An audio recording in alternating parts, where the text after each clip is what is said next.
Ise io ise mihitsy zany teneniko zany ho lasa skoto zazalahy se zazalahy mavitrika tsara raha fijeriko any se zao ary raha zao tanjaka se zao dia tsy ho ampy ilalaovan'ny se ny ala dia ise zazavavy koa ka aza merikerika fa se zany tena mety ho skoto zazavavy koa ise skoto zazavavy ny antsona ny se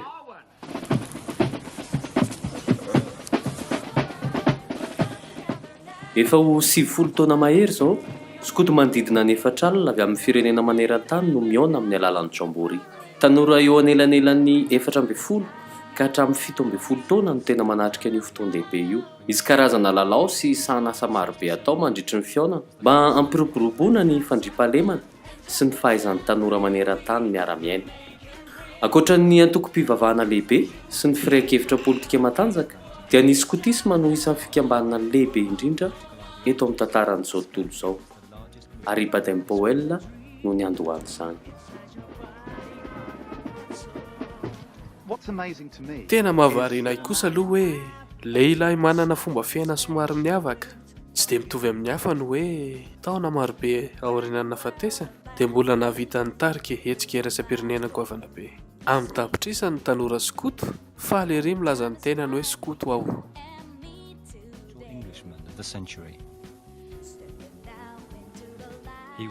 Isan'ny lehilahy anglisy nalaza indrindra no sady nitondra fiovana goavana teto amin'izao tontolo izao i Robert Baden-Powell tamin'ny taona 1920. Nanana fanomezam-pahasoavana manokana tamin'ny fitiavana ankizy izy, ka ny skotisma no fitaovana noentiny nanehoana ny vina lehibe teo aminy momba ny fanabeazan'ny zazalahy kely. Mba hahafahan'ny ankizy manana tombony kokoa iainany mahazaza azy, hivoatra sy hilalao finaritra araka ny taonany. Misy ary moa olona sasany ny antso amin'ny biby mihitsy hoe ilay lehilahy toy ny zazalahy na boy man.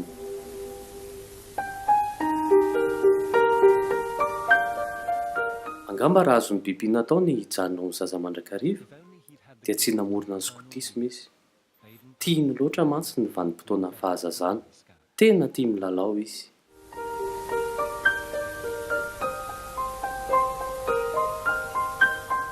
Olona tsara mihetsika tena nankafizin'ny biby ilay tantara nosoratan'i J.M. Barrie hoe Peter Pan. Intelo izy no nijery horonan-tsary io tamin'ny herinandro nivoahan'io sary mihetsika io voalohany tamin'ny taona 2009. Io horonan-tsary io mihitsy ary no nahatonga azy nanao ny anaran'ny zanan'ilay tokana hoe Peter. Nanoratra tamin'ny namany iray izay mihitsy ary izy hoe iriny raha mba olona manana toetra mitovy amin'ny Peter no vadiny any aoriana any. Azo lazaina hoe ny skotisma no fomba niainan'ny Baden-Powell indray izany hoe fahazazana izany, na dia efa lehibe aza izy. Ho an'ny BP, ny tena hevitry ny hoe skotisma dia ny fiheverana ny skoto tsirairay isam-batan'olona. Tena fahafinaretana ho azy ny mihevitra ny fanabeazana ny ankizy. Ny tena mahavariana amin'ny Baden-Powell sy amin'ireo mpitarika skoto marobe nanaraka ny diany dia hain'izy ireo ny toy ny miverina indray ny tontolon'ny fahazazana mba ahafahany mamantatra ny toetra tsara eo amin'ny ankizy.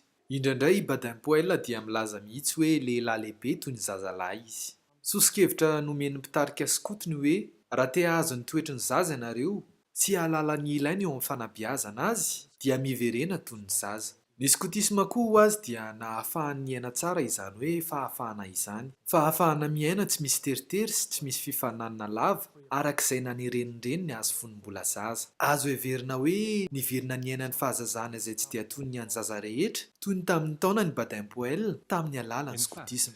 Tsy dia mba feno fifaliana loatra mantsy ny fahazazan'ny Baden-Powell. Sady mpitondra fivavahana no profesora mpampianatra tao amin'ny Universitén'i Oxford andrainy.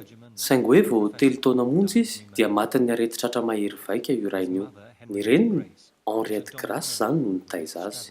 Masika nefa ny reniny ary tena tezitra izy raha vao tsy manaraka izay lazainy ny zanany. Tiako ny zanako rahafaly manao izay lazaiko azy rehetra.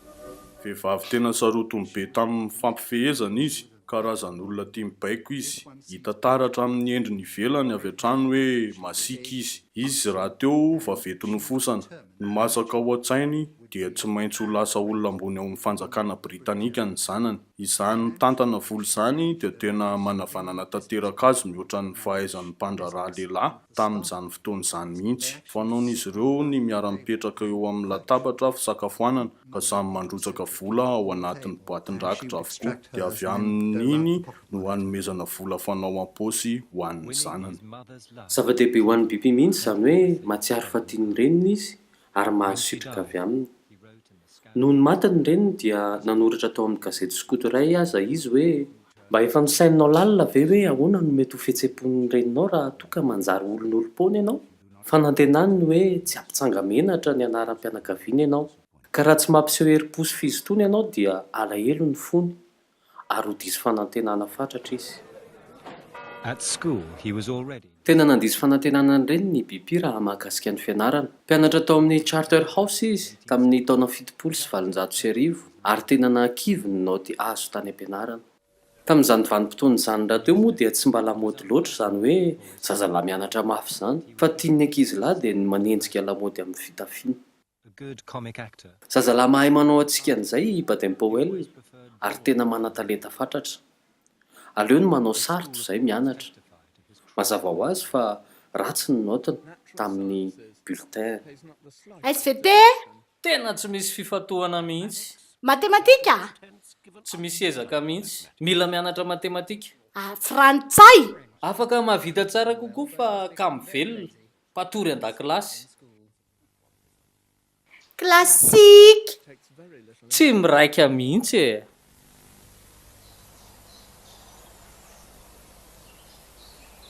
Instead, he spent hours in the woods near the school. Naleo ny Bibi mandany ny andro izany Natala akaiky ny sekoliny, mikarenjy dia milalao, manao kôbôkôbô sy andehandeha. Fanaoko no mandefa amin'ny sainako hoe ireny olona miainany naty ala ireny aho e. Skoto e. Fanaoko mantsy ny mandady lahy deraky ny ala mijery karazana biby, mitily izay olona mandalo manodidina ihany koa.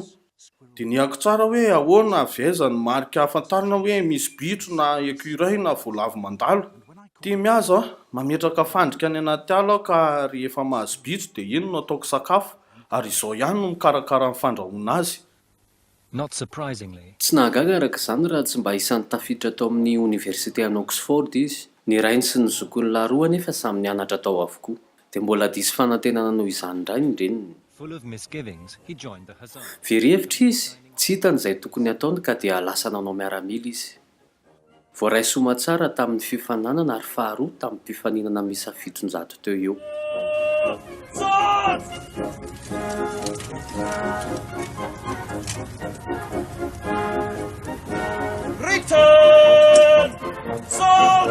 Tsy dia hoe faniriny loatra kory anefa ny hanao miaramila, It wasn't his own. fa ny reniny no nanery azy tamin'izany.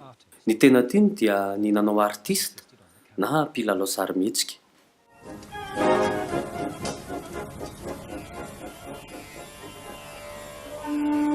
His first posting was to Lucknow in India. Tany Lucknow, any Inde, no toerana voalohany nandefasana azy hiasa. Tsy nahafaly azy mihitsy ny fiainana tany, tanàna feno fangejan'ny mpanjanaka mantsy tany. Ankoatr'izay, mafana be any Lucknow, no sady mandripaka ny kolera sy ny typhoïde. Kivy ratsy i Bibi nipetraka tany, fa tatoriana kosa dia nahita namana ihany izy, i Kenneth McLaren. A young Tanora manam-boninahitra i McLaren, because of his child, nanjary tena mpinamana be izy roalahy. they became the closest. Tsy ela akory taorian'ny aonan'izy ireo anefa dia maty ny maman'ny McLaren. His mother died. Tena mampalahelo ahy ilay namako. Niezaka nampitraka sy nampahery azy aho fa toy izao indray ary no mila ho kivy mahita ny alahelony sy ny ankiviny noho ny fahalasany reniny. The two men became inseparable. Nanjary mpinamana tsy mifankavoa izy roalahy ary tena niara-mipetraka mihitsy ary. Described the boy. Hoy Baden Powell tamin'izany hoe Izy no namako akaiky ahy indrindra.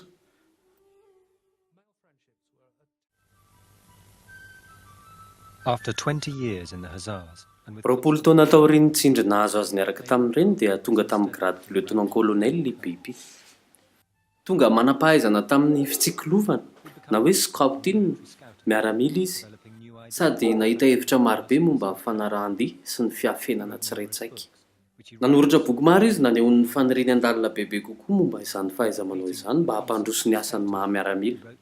taorian'ilay boky reconnaissance and scouting izay nosoratana dia nanoratra taratasy tamin'ny rahalany izy hoe tosika lehibe ho ahy io boky io satria mikasany andefa izany any amin'ny lehibe ako aho mba halalako raha ekendry zareo io hevitra io.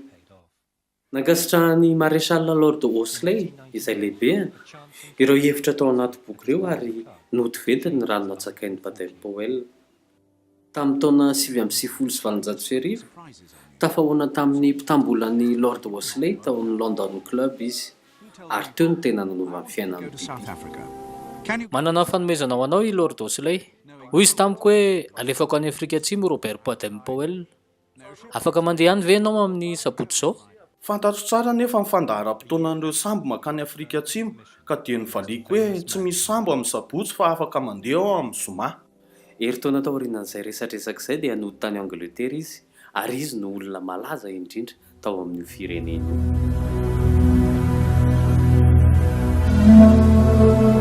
Baden-Powell first became a household. Tonga olo malaza tokoa i Baden Powell taorian'ny diany tany Afrika Atsimo nandritra ny ady tamin'ny Bauer. Manosika ireo fahavalo analavitra arak'izay azo ataony sisy tany no iraka nampanaovina azy tamin'izany. Ny alany ny raha mandrika sy ny ady mivantana fa nitetika nampiasainy dia ny bodany mafikinina ka voaterina nafika azy ireo ny Bauer. Izay no nanjary nampalaza ilay hoe fahirany tany mafikinina. Mafeking stands on the railway that Cecil Rhodes built a century ago, linking South Africa. Tanàna manamorona lalam-by mafikinina naorina 100 taona talohan'io fotoana io. Mampitohy ny Afrika Atsimo sy Rhodesia io lalam-by io. Famatsiana sakafo sy fitaovana ny miaramila Britanika izy io tamin'izany fotoana izany. Toerana midadasika tokoa sady mamovoka tao ka tsy mora ny fiarovan-tena. Nofenoany be mpisakana ny manodidina ny tanàna nofeheziny amin'izay tsy afaka miditra antsokosoko ao ny fahavalo. Lavakady voro miisa 570 no namboarina tamin'izany.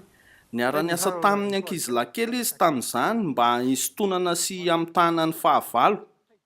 Maro ny tetika nampiasain'ny BP mba hamitana ireo fahavalony, anisan'izany ny bomba kely naletiny tany anaty tany. Izany hoe tsy tena bomba fa bomba fitaka raha ny tena marina. Nofenony an'izay teny amin'ilay sakana manodidina ny tanàna. Fa tena misy dinamita iray kosa aloha napokany nampitahorin'ny fahavalo. Efa nanaovana fanandramana andro vitsivitsy mialoha ireo ka misy miaramila mody asaina manitsaka eo aminy dia mipoka ilay izy. Amin'izay heverin'ny fahavalo fa feno bomba tokoa no manodidina ny tanàna. Baden-Powell's force. 700 no isan'ny miaramila amin'ny BP fa matin'ny Bauer ny sasany ka nanjary 127 sisa. Nanangona zazalahy kely teo an-tanàna izy noho izany mba hanampy amin'ny miaramilany. Mpitsikilo sy mpitondra hafatra no nataony andraikitra ireo zazalahy kely ireo. Ireo no skoto voalohany. Maro ihany anefa no maty voatifitra tamin'ireo nandritry ny ady.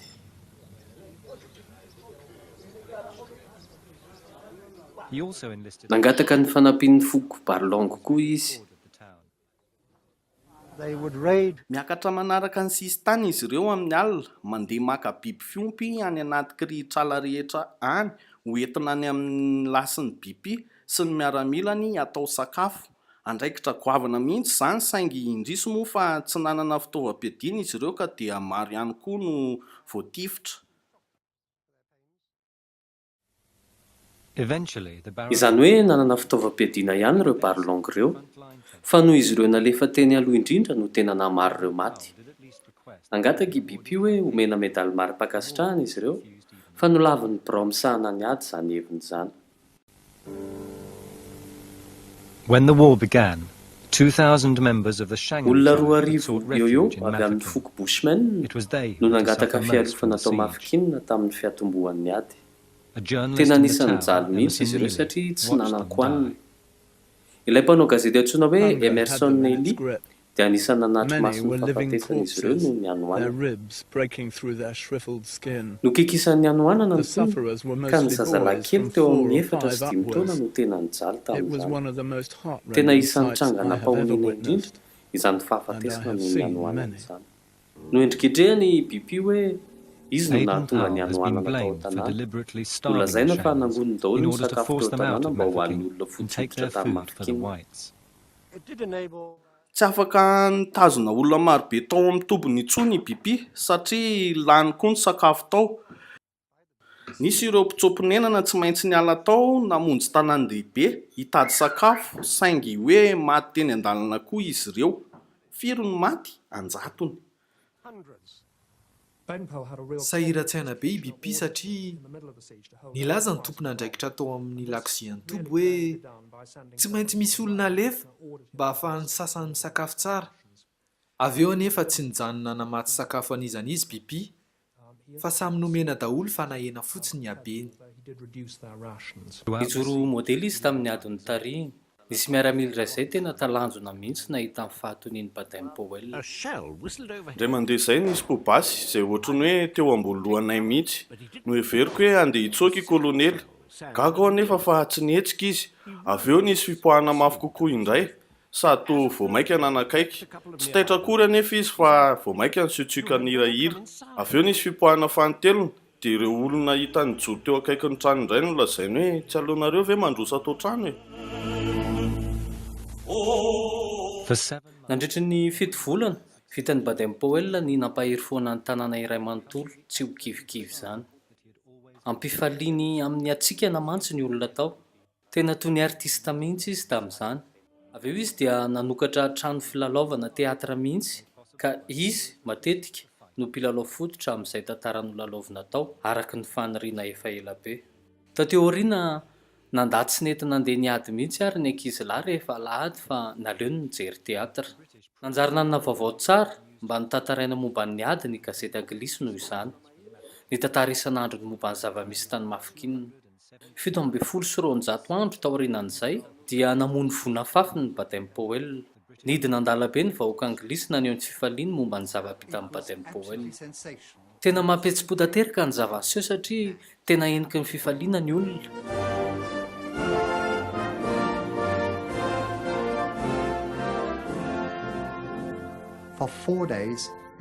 Tsy nisy ny asa ny olona nandritra ny efatrandro fa nanao fety eraky ny lalana.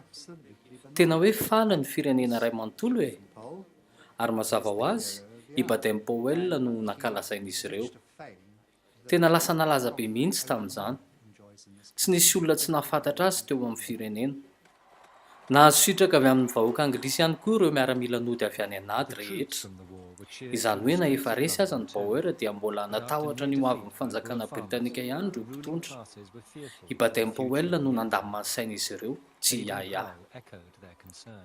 Ny herinandavon'ny fanjakana Romanina ihany no mbola niasa ho an'ny Angletera tamin'izany fotoana izany. Resy lahatra tanteraka koa i BP tamin'izany vanim-potoana izany hoe manimba ny tanora ny loto teny an-drenivohitra. Tsy izy irery anefa no nieritreritra izany.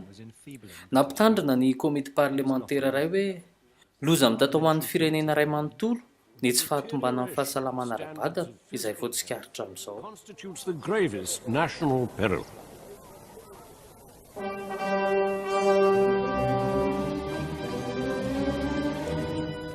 Fears for national safety were not entirely unfounded. Ny tombona tanteraka ny aya momba ny tsy fandriampahalemana manerana ny firenena tamin'izany. Isan'ny natahorana hitondra ady manerana ny Eropa tamin'izany fotoana izany mantsy ilay mpanjaka Alemanina tanora indrindra tany Eropa sady tena matanjaka no mahery setra natsoina hoe Wilhelm. Ary amin'ny ady izay mahery vatana sy salama ihany no velona. Afaka navitra amin'ny firenena ve ny skotisa? Tena izay mihitsy no eritreritry Baden Powell. Hoy lahatsoratra nosoratany tamin'ny gazety Eton School. Firenena kely voadidina firenena marobe mety hanafika antsika amin'ny fotoana rehetra isika. Ny fandraisana andraikitra azon'ny zazalahy kely tsirairay atao dia ny mivondrona tsy folofolo any amin'ny tanàna avy any. Avy eo izy ireo ampianarina mitifitra, mitsikilo sy mitaiza vatana. Tovitovy ny fiatombohan'ilay lahatsoratra tao amin'ny gazety Eton College sy ny boky ho an'ny skoto zazalahy. Ilay lahatsoratra ny atomboka tamin'ny fanazavana hoe voadidina fahavalo i Angletera ary ny boky ho an'ny skoto kosa nanazava hoe ahoana izany mafekinina voadidina fahavalo izany. Nazava be tamin'izany fa zavanitranga tany mafekinina no nentin'ny BP naneho ny lozana ny didina ny Angletera. Ka namparefo azy. Ny fomba mahomby hiadiana amin'izany hoy izy dia ny fanomanana ny tanora zazalahy ho vonona hiady ho an'ny firenena. Aleo zaza-bonaika mpakatoa toy izay zaza marani-tsaina mpaniratsira. Tsy tokony ho adinoina fa miaramila foana i BP nandritry ny androm-piainany iray manontolo marina fa tena nirina tokoa ny hoe hiaro ny fanjakana britanika ny zazalahy rehetra. Tsy izany anefa ny tena zava-dehibe indrindra ho azy sy ny tena no heveriny ho an'ny skoto. Ny tena faniriany sy ny matimatesany dia ny ahatonga ny zazalahy ho olom-pirenena vanona. Mifantoka amin'io ny faniriany rehetra. Izany ohatra ny nandrarany fizahozahoana ka nilazany hoe mpirahalahy daholo ny skoto rehetra. Ny fifaliana ihany koa no tena zava-dehibe indrindra eo amin'ny skotisma. Faniriana lalina tao aminy mba tena ho entiky ny fifaliana ny zatovolahy rehetra. Tamin'ny taona 1790 no nikarakarahan'ny bebiny skoto voalohany. Nanandramany hoe mitombona ve ny eritreritra momba ny skotisma. 50 taona izy tamin'izany. Niondrana tsambo nakany amin'ny Nosy Brancis tamin'ny volana Aogositra, nanaraka ny morontsiraky d'Orsay. Zazalahy avy amina tanàna telo, Harrow, Eton ary Charterhouse, no niaraka taminy namonjy ireo zazalahy efa teny atoerana. Sarangan'olona samy hafa mihitsy no nifangaro namonjy io lasy io tamin'izany. Fitoviana no toromarika nomeny biby ireo zazalahy kely Brancis ireto. Nasainy nanao pataloha fohy daholo izy ireo tamin'izany, izay tsy tena mbola fanao loatra tany Angletera. Nianatra nanamboatra koja hazo sy fanarahan-dia izy ireo tamin'izany. Fa ankoatran'izay koa dia atanjon'ny biby ny anabe azy ireo, anara-dalàna sy fitsipifehezana araka ny taratasy nalefany avy any amin'ilay nosy kely. Misy torolalana omena momba ny vonjyaina, ny fampiasam-batana sy ny fitaizana vatana. Ampianatra ireo zazalahy ireo hoe inona no mahatsara ny tsy be fitarainana, ary izay angamba no isan'ny vokatry ny ofana toy ity ho an'ny skoto. Tsy nateraka ho be fitarainana izy ireo, ary misy ny fanantenana anefena azy ireo raha dia ny mbola tanora izy dia beazina amin'izany. Ny skotisma dia fanabeazana ny tanora mba ho faly foana na inona tsy fahampiana eo aminy. Ireo lohatsokajy efatra tany amin'ny lasitany Brancis izao dia ankizy sahirana ara-pivelomana avy amin'ny sekolim-panjakana daholo. Ny ambiny kosa dia nahitana zanaky ny fianakaviana tonony amin'ny fivelomana. Izany hoe ny skotisma zany dia nampianatra ny zazalahy tena hifaly foana. Baden-Powell was frankly worried. Nanahy mafy momba ny firehena politika nasionalista tamin'izany i Baden-Powell. Nanahy izy hoe anaraka be fahatan'ny fiforonan'ny antoko nasionalista ny tovolahy. Ny fitiavan'ny fanabeazana ireo zatovolahy ireo izay tena mahavariana tokoa, anefa ny tena nibahana tao an-tsainy. Hany ka nahita hevitra izy ny hitondra azy ireo hilasy. Ny fatratra izy hoe anampy amin'ny fanabeazana ireo zazalahy ireo, ny fitondrana azy ireo mivoaka ny renivohitra, miala ny fiainana andavanandro. Nanahy izy hoe tsy mba hanampivoarana io amin'ny asa no mantsy ireo zatovolahy zanak'olon-tsotra ireo. Izany hoe tena nahatsinjo lavitra momba ny fiainan'ireo zatovolahy ireo BP. On his return from Brownsea, Nanoratra ilay boky hoe Scouting for Boys i Baden-Powell no nitavaverina avy any Brancis. Nisy fizarana enina ny boky. Tena fombiazana tanteraka ny fivoahan'ny boky satria dia irahetsy be izao no isan'ny boky lafo tao anatin'ny 9 bolana. Tsy naharaka mihitsy ny boky voatota fa tena be mpividy be mihitsy. Ny Baiboly, ny Coran ary ny boky ny Mao Tse-tung no boky be mpividy tamin'izany. Tena azo biby natao mihitsy ny nangoro-karena tamin'ny fivarotana ilay boky. Tsy nanao izany anefa izy fa naleo ny natolotra ny skoto ny vidy boky rehetra.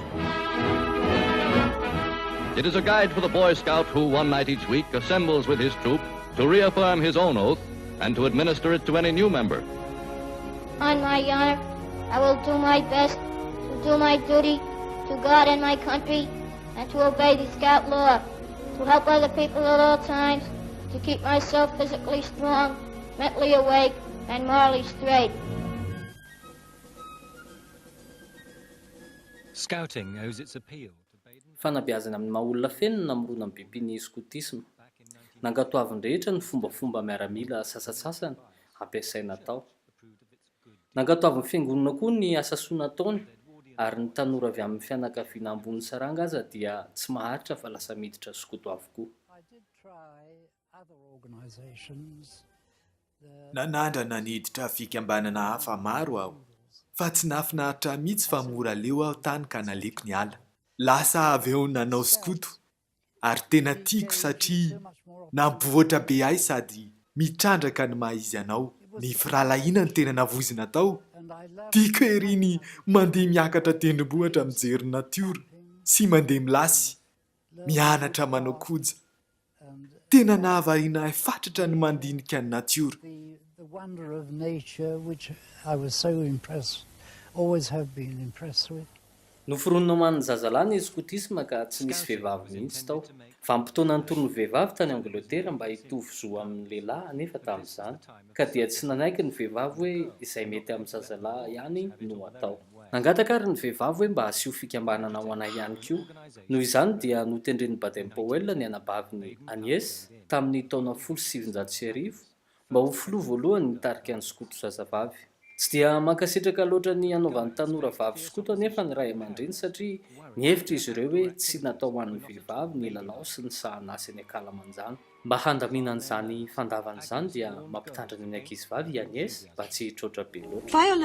Manimba ny ankizivavy tsy ahafaha miasa ny herisetra sy ny sangy be tafahoatra ary mety hitarika amin'ny tsy fahafahana miteraka mihitsy. Betsaka ny ankizivavy manjary lasa misy volombava amin'izao fotoana izao.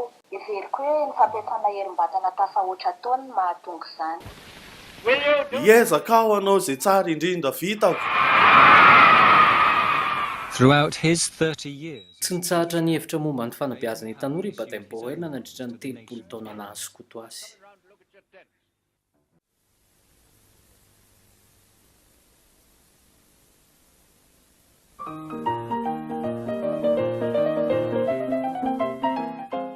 Efa ho ampahefan'ny tapitrisany isan'ny skoto zazalahy sy zazavavy tamin'ny taona 1709.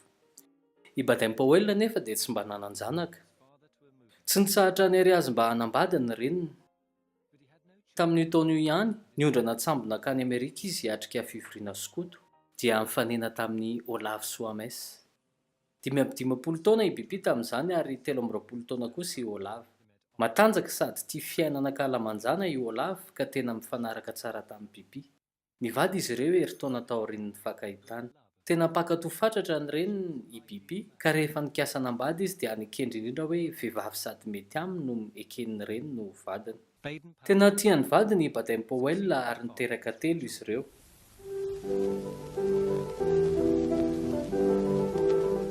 when the Great War broke, Efa tena vonona tanteraka ny skoto noho ny vaky ny ady lehibe. Nanao asa firotsahana teny amin'ny fiarahamonina izy ireo, nanao asa fambolena ary nanampy nanary fako mihitsy ary. Ny hitatra hatrany Frantsa, ny skotisma nandritra ny fiatohany ady ary nipetraka maharitra tany mihitsy i Bibi. Tsy tena nitovy tamin'ny fandresena hitany tamin'ny ady natrehany anefa ny hitany tany. Nahita lehilahy ny hira toy ireny mpianatra ireny aho androany sady nanao ny fanamiana mitovy izy ireo. Tsy ahatra nefa ny toy izany raha mbola mitoy ny ady sy ny fahafatesan'izy ireo. Tsy maintsy heverina ny vahaolana amin'izao loza mahafaty izao. Nampalahelo be azy nahita hoe be da be ireo zatovolahy maty. Noho ny vita ary ny ady dia tapa-kevitra izy hoe esorina ao amin'ny hetsika skoto izay mety ho karazana herisetra rehetra. Resy lahatra izy hoe tokony ho hetsiky ny fandriampahalemana, mikendry ny sy ny filaminana eran-tany ny skotisma amin'ny alalan'ny fifaneraserahan'ny tanora. Mazava ho azy fa betsaka ny hevitra hoe tsy mitombony izany hevitra pipi izany satria sarotra ny hoe hanohy resaka firosoana ady sahady vao vatany vao vita ilay ady lehibe. Nisy koa ny hevitra hoe hevitraviny izany ahita tanora zazalahy samihafa saranga sy samihafa volkoditra hiara-iaina ao anaty skotisma. Itony ny fanapareana amin'ny foto-kevin-dehibe ny skotisma mba hametrahana fandriampahalemana iraisam-pirenena, tsy hanavahana volkoditra na fotsy na mainty. Nahafinaritra ny Baden-Powell ny fomba fiainan'ireo foko tena mbola miaina ao anaty natiora. Tena foto-kevitra ijoroan'izy ireo manko ny tsy fanavakavahanam-bolkoditra. Tamin'ny taona 1709 ho fanamarian'ny Bibi ny fiovam-po ny andala tanteraka ny fandriampahalemana ary ankahalan'ny herisetra dia nomena ny anarana hoe Pax Hill ny tranon'izy ireo vaovao. Tao no nandany ny fahazazany Betty Claire, ilay zanaky Bibi faravavy. Tena tsara tarehy ity trano ity. Tsy misy hafa an'izao tamin'ny nandaozako azy. 15 taona lasa izay. Teto i Baden-Powell no nitoetra. Nisy lavarangana izay nasiany fandriana fakana aina mihitsy. Vao namboarina voaingana ity. Tsy nisy ity ilany misy fitaratra ity teto. Mazava ho azy fa tsy nisy rindrina fitaratra toy ity teto, fa tonga dia malalaka avy hatrany. Ity ny efitrano fandrian'ny dadako. Natory teto ivelany izy. Teto ny fandriana. Fandriana kelikely izay fa tena ahazoana aina tsara mihitsy. Satria izy natory teto foana na ririnina na lohataona dia nisy lambam-baravarana izay teto azo ahorona miakatra sy sintomina midina hatrety amin'ny gorodona rehefa tena ratsy iny ny andro dia manome hafanana. Firy taona zany izy ny natory teto foana? Nandritry ny taona marobe ka hatramin'ny taona 1770 ny alany teto amin'ity toerana ity. Ny skotisma no isan'ny tena nampiray fony ray aman-dreniny. Nanjary filohan'ny skoty zazavavy mantsy i Neny, nanara-diny vadiny. Mazava ho azy fa tena nafinaritra sy tena nahavariana tokoa ny fifandraisan'ny raiko sy ny reniko. Ohatran'ny hoe reny sy zanaka izany mihitsy ny fifandraisan'izy ireo satria nampiatainy Neny be mihitsy i dada. Izy rahateo moa be atsika na rahateo. Indraindray izy mody manao mitomany toy ireny zaza midongy ireny. Dia tambatambazin'ny Neny toy ny hoe zazakely eo dada. Indraindray mody be dia sy Neny dada hoe anaovy ity akanjo mafana anao ity. Manao an'izany izy ireo mba hampiomezany anay fotsiny. Nanana fahazazana tena lafatra tokoa ny zanany telo dia i Peter, Heather, Betty ary nirin'ny ray aman-drenin'izy ireo mihitsy hoe mba tsy ho vetivety dia hialehibe izy ireo. Ny namana tamin'ny zanaka napavin'ny Baden-Powell aho dia tadidiko indray mandeha izay nahazo fanasana ao any amin'ny Baden-Powell. Tonga nitsenanay teny amin'ny fiantsonana fiara i FBP. Tsy tsaroako tsara ny anaran'ilay fiantsonana ka vatany vao nahitanay izy dia niresaka momba ny fitsipifehezany eo amin'ny fiainany. Izy dia tena sarotiny be mihitsy, ohatran'izy mahita vehivavy manao lokomena na manao manjamaso. Nolazainy foana koa hoe tokony manana tarehy mamiratra tsara foana, tsy mila lokomena. Amin'izao fotoana izao aho dia efa vehivavy lehibe manan-janaka roa, fa mbola tsy akasitrahany foana ny mahita manao lokomena. Ny zanany lahy Peter no nanahaka ny toetran'ny ray aman-dreniny, tia fahatsorana amin'ny fihetsika sy ny endrika ivelany. Indray mandeha izay tao anatin'ny efitrano fandraisam-bahiny nisy fandriana lehibe izay. Niditra tao ny zanaka Baden-Powell roa vavy dia i Peter ilay zandriny indrindra koa mba tao. Nipetraka teo ambonin'ilay fandriana nisy ahy izy. Angamba teo amin'ny 2 metatra teo ny elanelanay. Niresaka teo izahay no sady falifaly ery. Nisokatra tampoka amin'ny varavarana dia niditra ao lava. Tonga dia mibedy azy nanao hoe Peter, inona no ataonao eo? Na mpalahelo be ilay zaza. Nifampijery izahay dia tena gaga be mihitsy. Satria ange Peter tsy nanao na inona na inona e. Ny fahadiova-pitondran-tena mantsy no tena nasarotiny azy. Peter moa tamin'izay somary menamenatra kely ihany teo masiny anapaviny anankiroa sy izao. Avy eo moa nasainy niala teo amin'ny efitrano mihitsy i Peter. Natahotra be toy ireny bitro ireny mihitsy izy. Mety hoe mafy be ny fitsipika tao an-trano, fa ny fahatsiarovany Betty ny rainy kosa dia ray tena be fitiavana. Ny tena hatsiarovako azy dia dada tena mahafinaritra be mihitsy izy. Tsy azo ny saiko heverina mihitsy hoe misy iray mety hahafinaritra kokoa noho ny rainay. Mifantoka be amin'ny zavatra ataony foana izy. Tia mankahery olona foana izy. Izay mihitsy no tsaroako indrindra momba azy. Pampahery izy. Mampahery anay foana izy na inona ataonay ary na ahoana fomba fanaovanay zavatra. Rehefa manao zavatra tsotsotra izahay dia hoy foana izy hoe fantatrao ve hoe afaka manao zavatra tsaratsara kokoa noho izao ianao. Ho an'ny Peter ilay zanany lahy, noho ny famporosiana azy matetika dia lasa toy ny rainy izy ary lasa sevo skoty ihany koa. Chief Scout in his turn. It was more than the boy could manage. Azo lazaina hoe nisy terara-piarahamonina ihany na azo any telo mianadahy satria ny ray aman-dreninay dia fantatry ny sarababeny olona rehetra. Somary nanahirana ihany ny aina izany. Ary everiko hoe ny anadanay Peter no tena sahirana indrindra satria ho an'ny ray aman-dreninay izy irery no zanak'izy ireo lahy ka tokony hiavaka indrindra. I Peter nefa ankizy tsotra toy ny ankizy rehetra ihany. Tena niandry zavatra betsaka tamin'ny raiko mihitsy ireo dadabe sy bebeko. Tena nirina izy ireo fatratra mihitsy ny hoe ho toy ny raibeko mantsy ny raiko. Ny raiko moa somary faharoa izay, fa tena nanana fahazazana feno hafaliana tokoa anefa izy na izany ary. He actually had a very happy childhood. na izany aza ny raiko dia tena natahotra mafy ny reniny satria tena natosiny reny mafy anao mihoatra izay vitana ny raiko. Tadidiko mihitsy izy efa lehibe fa mbola tena tia mankany amin'ny reniny no sady matahotra be azy mihitsy. Tsy azoko saina mihitsy hoe olo-dehibe iny ve dia tena mbola miorooro mihitsy mankany amin'ny reniny. Izany no ilazako hoe tena mafy ny fanerenana ataon'ny reniny azy mba ho lehilahy tena mahomby sy manana ny maha izy azy izy.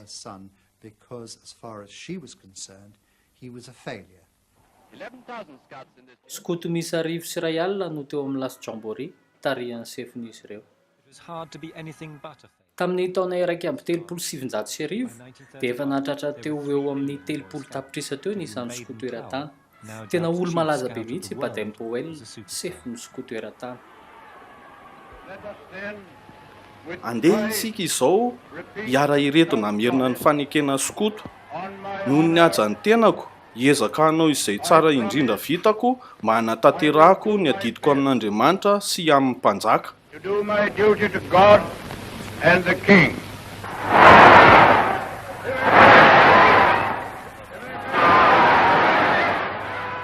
Noho ny fanirian'ny biby hitondra fandriam-pahalemana tamin'ny alalan'ny skoto dia tena nanana faniriana sy hetaheta tokoa izy ny ampivondrona ny tanora tamin'ny andron'ny Hitler.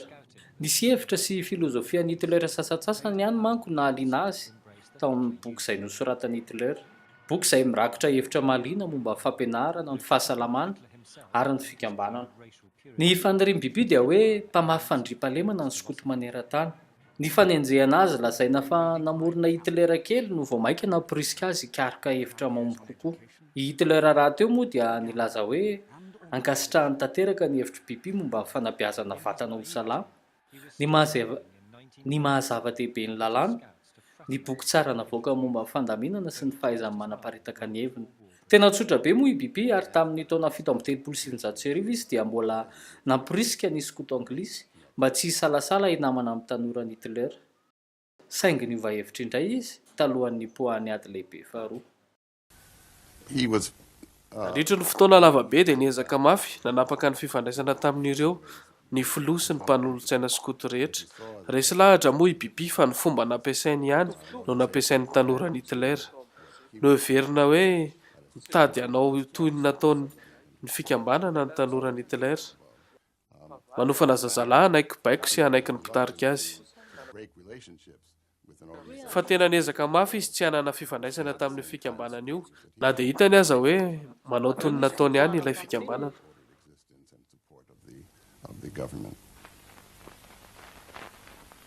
By the time war broke out, No nitapitra ny ady lehibe faharoa dia nandao am-Pax Hills izy ary nandeha nipetraka he was ta now in Kenya. his 80s. 20 taona izy tamin'izay. To the end, he retained Rehefa nodiniana ary ny tantaran'ny biby dia ny tena nampiavaka azy indrindra dia izy nanana fahaizana manokana hisarihana ny zaza.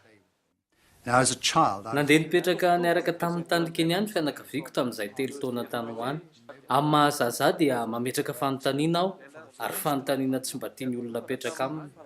Fa izay vao nahita olona hoe ametrahana fanontaniana dia tsy vitan'izay hoe mamaly fotsiny fa manome fanazavana tena amin'ny antsipiriany sady manitatra bebe kokoa ilay fanontaniana mihitsy. Nahatonga ahy hakasary an-tsaina bebe koa izany ary izany no tena hitiavako azy. It was in the Africa that he knew and loved so well that Lord Baden-Powell was laid to rest.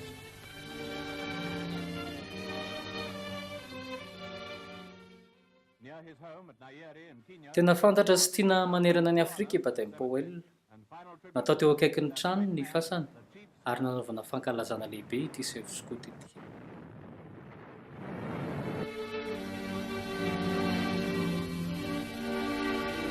as a soldier, his fame was great. Amin'ny maha-miaramila azy, tena mendrika azy tokoa ny lazana ary amin'ny mahampanorona fikambanana lehibe indrindra azy dia ho tsaron'ny taranaka ho avy rehetra izy.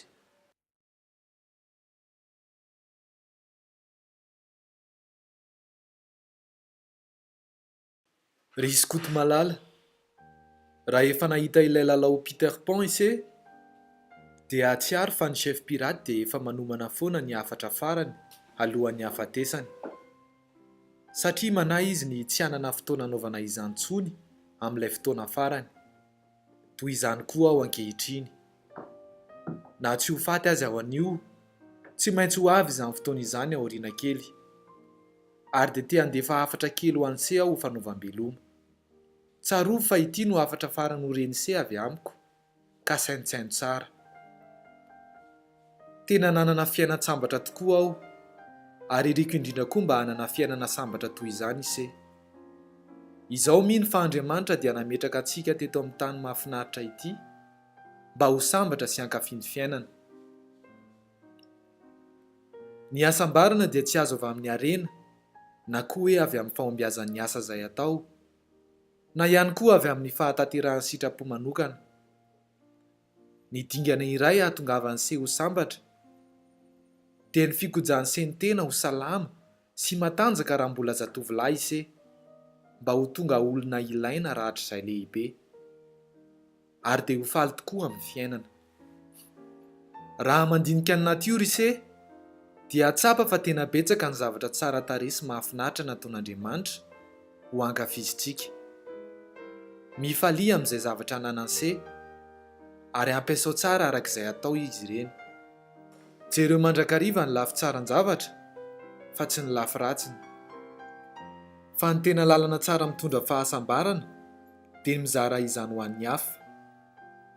Trandrao ny hoe ny atsara kokoa ity tany ity noho ny tamin'ny tany se voalohany, ka rahatr'izay tonga ny fotoana hahafatesan'ny se dia ho afaka mandra-piadana ny se satria tsy nandanindany fotoana fotsiny tetỳ an-tany fa tena efa nanao izay tsara indrindra. Ny hoe vonona eto dia hoe sambatra fahavelona ary sambatra rahatr'izay maty. Tazony mandrakariva ny fanekena nataon'ny se, na rahatr'izay olon-dehibe aza ise, ary Andriamanitra nampy anse amin'izany. Ny sakaizany se, Robert Baden-Powell.